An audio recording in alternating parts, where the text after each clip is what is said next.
ایک زبردست بہار سے ہمکنار کر دیا. کاش کہ اتنا وقت ہوتا کہ میں اس بہار کی کچھ تفصیل بیان کر سکوں جو خاندان ابراہیمی کے ذریعے سے انسانیت کو جو بہار ملی، اور جس میں جتنا حصہ ابراہیم علیہ السلام کی قربانی کا تھا اتنا ہی حصہ ان کی اہلیہ مکرمہ کی قربانی کا تھا، اتنا ہی حصہ ان کے نوجوان صاحبزادے کی قربانی کا بھی تھا. جب کوئی خاندان پورا دین پر مر مٹتا ہے تو کچھ اور ہی بہار آتی ہے. کوئی گھر کا اکیلا فرد دین کے لیے، اس توحید کے لیے، انسانیت کی ترقی کے لیے، انصاف اور امن قائم کرنے کے لیے کوئی قربانی دے، گھر کا ایک فرد، تو بھی غنیمت ہے، نہ ہونے سے بہتر ہے. لیکن تاثیر اس قربانی کی زبردست ہوتی ہے جس میں پورا گھرانہ شریک، بیٹے بھی، بیٹیاں بھی، بہویں بھی، داماد بھی، اور بیوی تو سر فہرست، تب جا کر کھیتی اگتی ہے.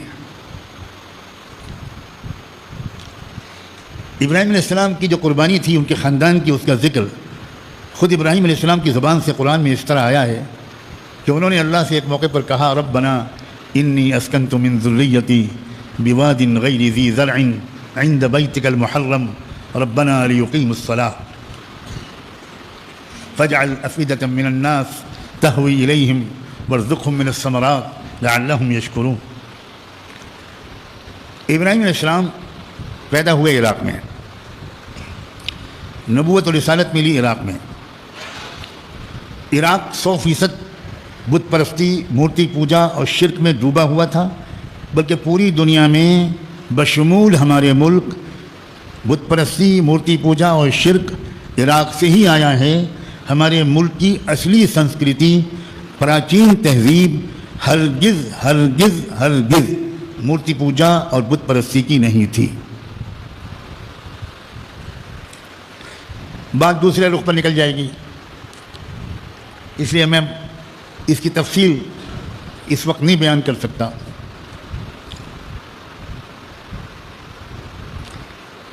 ہمارے ملک کی جو اصل تہذیب ہے، اصل سنسکرتی ہے، وہ ہے جو شروع ہوئی تھی حضرت آدم علیہ السلام سے، اور وہ یہیں اترے تھے ہمارے ملک میں. تو اصل تہذیب تو وہ ہی جو وہاں سے آئی، وہاں سے شروع ہوئی.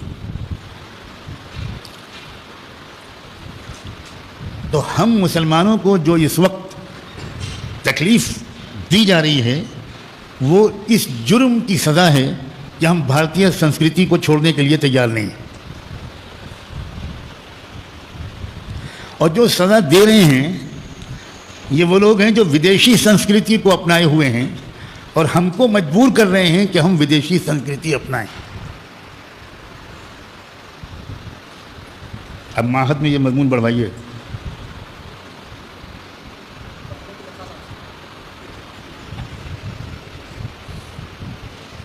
واپس لیتا ہوں.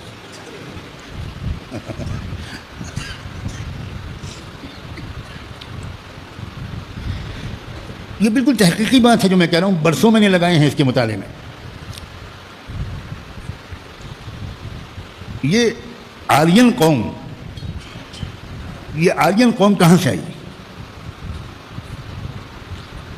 عراق میں ایک قصبہ ہے جس کا نام ہے اور، وہاں پیدا ہوئے تھے ابراہیم علیہ السلام. اور اتنے کٹر قسم کے مشرک تھے وہ کہ حضرت ابراہیم علیہ السلام کے ساتھ کیا کیا ہوا وہ آپ کو سب کو یقیناً معلوم. گھر سے نکال دیا باپ نے، اور میں نے کتنی آیتیں پڑھی تھیں جس میں بے چینی نظر آتی ہے ابراہیم علیہ السلام کی کہ وہ بار بار لوگوں سے بات کر رہے ہیں، ڈائلاگ کر رہے ہیں، لوگوں کے سامنے سوال کھڑے کر رہے ہیں. قوم سے پوچھتے ہیں لوگوں سے کہ بھئی کیا ہو گیا آپ کو، یا آپ کاہے کی بندگی کر رہے ہیں، کس چیز کی عبادت کر رہے ہیں، جو سن نہیں سکتے، بول نہیں سکتے، کھا نہیں سکتے. تو جواب کیا ہے؟ کہیں جواب یہ ہے انا وجدنا آباءنا کذالک یفعلون، بھئی ہمارے پروج یہی کرتے چلے آ رہے ہیں۔ کہیں جواب یہ ہے حرقوہ وانصروا آلہتکم، جلا دو اس کو، بدماش کو، نالائق، آگ میں ڈالو اس کو۔ ابراہیم علیہ السلام کہتے ہیں کہ الا تعقلون، ابراہیم علیہ السلام عقل کی بات کر رہے ہیں،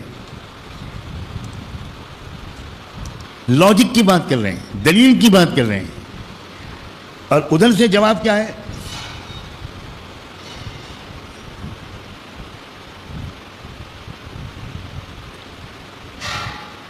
اس کو آگ میں جلاؤ، مارو اس کو۔ اللہ اللہ تعالیٰ کو ابراہیم علیہ السلام سے صدیوں تک کام لینا تھا، تو جسے اللہ رکھے اسے کون چکھے۔ ڈال دیا آگ میں انہوں نے، اللہ اکبر۔ اتنا بڑا الاؤ تھا، یعنی وہ جگہ میں نے دیکھی ہے کہ جس جگہ کو بنایا گیا تھا الاؤ بھڑکانے کے لیے، تو میں سمجھتا ہوں یہ جو ہال ہے ہمارا، اس سے چھوٹی ہی کم جگہ ہوگی، وہ تھوڑی کم جگہ ہوگی، اس میں بہت دن تک الاؤ بھڑکایا گیا، آگ جلائی گئی، اللہ کی پناہ۔ اور اس آگ میں ابراہیم علیہ السلام کو پھینکا کیسے جائے؟ بہت اونچی جگہ تھی وہ جہاں ابراہیم علیہ السلام کو انہوں نے گرفتار کیا ہوا تھا، تو ایک توپ لائے وہ، اور توپ کے دہانے پر ابراہیم علیہ السلام کو باندھا، اور جیسے توپ کا گولا جاتا ہے بہت دور جا کر گرتا ہے، اتنے فاصلے سے انہوں نے وہ توپ چلائی، اور ابراہیم علیہ السلام بہت دور سے جا کر بلندی سے اس الاؤ میں جا کر گرے۔ اللہ اکبر۔ جو بھروسہ ابراہیم علیہ السلام نے اللہ پر کیا تھا، اللہ کا یہ قانون ہے، تم مجھ پر جتنا یقین رکھو گے اسی اعتبار سے میں تمہارے ساتھ معاملہ کروں گا۔ یہ بات خاص طور پر سمجھنے کی ہے۔ آج یہ باتیں سن کر ہمارے ذہنوں میں سوال پیدا ہوتا ہے کہ یہ مددیں آج ہمارے ساتھ کیوں نہیں آ رہی؟ کیا ہم کو اللہ پر وہ یقین ہے؟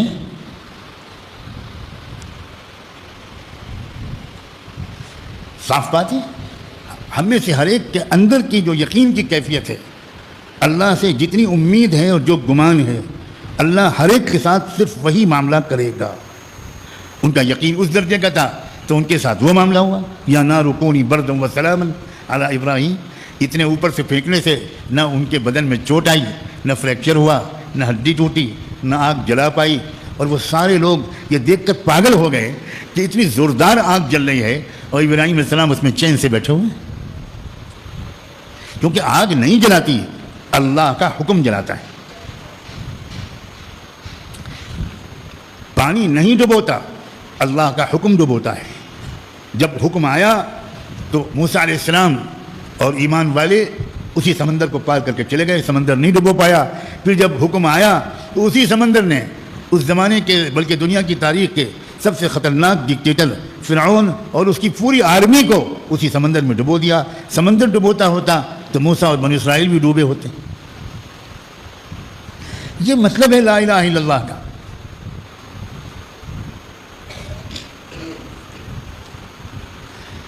اب عراق سے نکال دیے گئے۔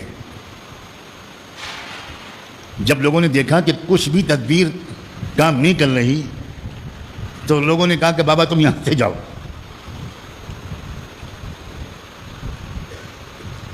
اب انہیں کیا معلوم کہ ہجرت سچائی کے پھیلنے کا سبب ہوا کرتی ہے۔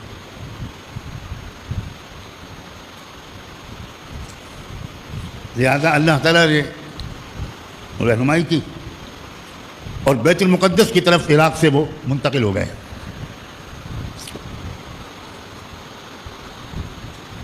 عراق کی بیت المقدس کی جو سرزمین ہے یہ بہت ہی سرسبز و شاداب ہے، بہت زبردست ہریالی 12 مہینے وہاں رہتے۔ اب اچانک اچھے بیت المقدس میں رہ رہے تھے اللہ کے بندے ابراہیم، اور عبادت اور دعوت اور ذکر و مناجات سب معمول اعمال چل رہے تھے۔ اچانک اللہ نے ہم کو حکم دیا کہ اپنی بیوی ہاجرہ کو اور ننھے منھے بچے کو ساتھ میں لو اور اس جگہ جاؤ جہاں کھیتی ہریالی تو کیا ایک پودا نہیں ہے، وہاں جاؤ۔ اب یہ ہے توحید، یہ ہے اسلام۔ اسلام کہتے ہی اپنے آپ کو اللہ کے حوالے کر دینے کو ہے۔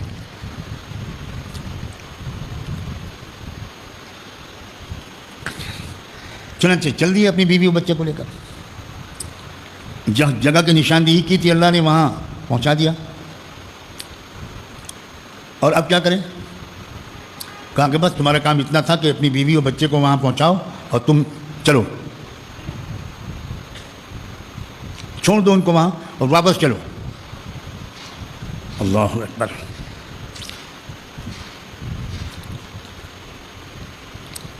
ایک سوال اللہ سے نہیں کیا کہ اللہ میں ان بیوی بچوں کو کیا کروں، آپ نے تو کہا تھا کہ یہاں ان کو پہنچاؤ، اب میں کیا کروں، یہاں تو کچھ ہے ہی نہیں، زندگی کا کوئی سہارا نہیں ہے، پانی کی ایک بوند نہیں ہے۔ لیکن یہی تو اللہ سمجھانا چاہ رہے ہیں ابراہیم علیہ السلام کے ذریعے کہ اسلام کسے کہتے ہیں،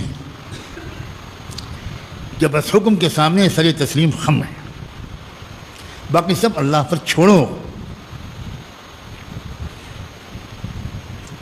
تم خطرے مول لو گے، تم قربانی دو گے اللہ سے اچھی امید رکھتے ہوئے تو اللہ تمہاری مدد کر کے دکھا دے گا۔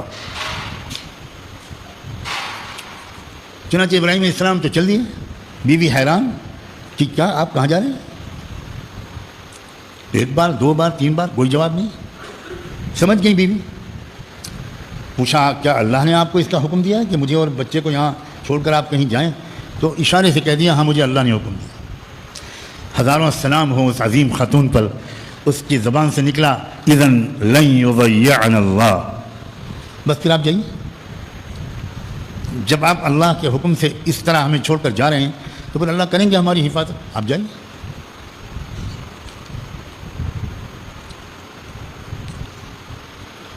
اللہ اکبر و کبیرہ۔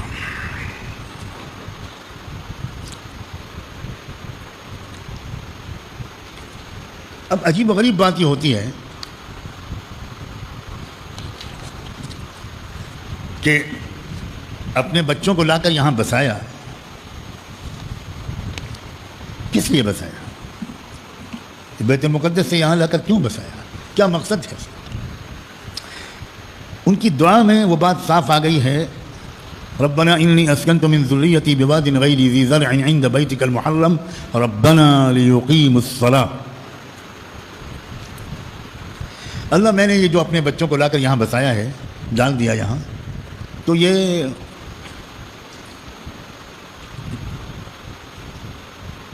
اس مقصد سے میں نے بسایا ہے کہ یہ لوگ نماز قائم کریں۔ کیا نماز قائم کرنے کا مطلب صرف یہ ہے کہ وہ نماز پڑھیں؟ یہ کام تو بیت المقدس میں بہت آرام سے ہو سکتا تھا، اس کے لیے اتنی پاپڑ بیلنے کی کیا ضرورت تھی؟ اصل میں بعد میں آنے والے واقعات اس سوال کا جواب دیتے ہیں کہ ربنا لیقیموا الصلاۃ، اقامت صلاۃ کا مطلب یہاں پر کیا تھا؟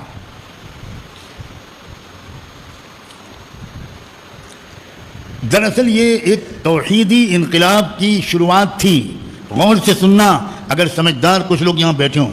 لیقیموا الصلاۃ، اے اللہ پوری دنیا شرک و بت پرستی سے میں اس وقت بھٹک رہی ہے، میں چاہتا ہوں کہ یہ میں اور میرا خاندان ایک توحیدی انقلاب قائم کرے، دنیا کے اندر ایک تبدیلی لائے، دنیا کے لوگوں کو حقیقت بتائے، سمجھائے رب کون ہے، بندگی کس کی ہونی چاہیے، عبادت کس کی ہونی چاہیے۔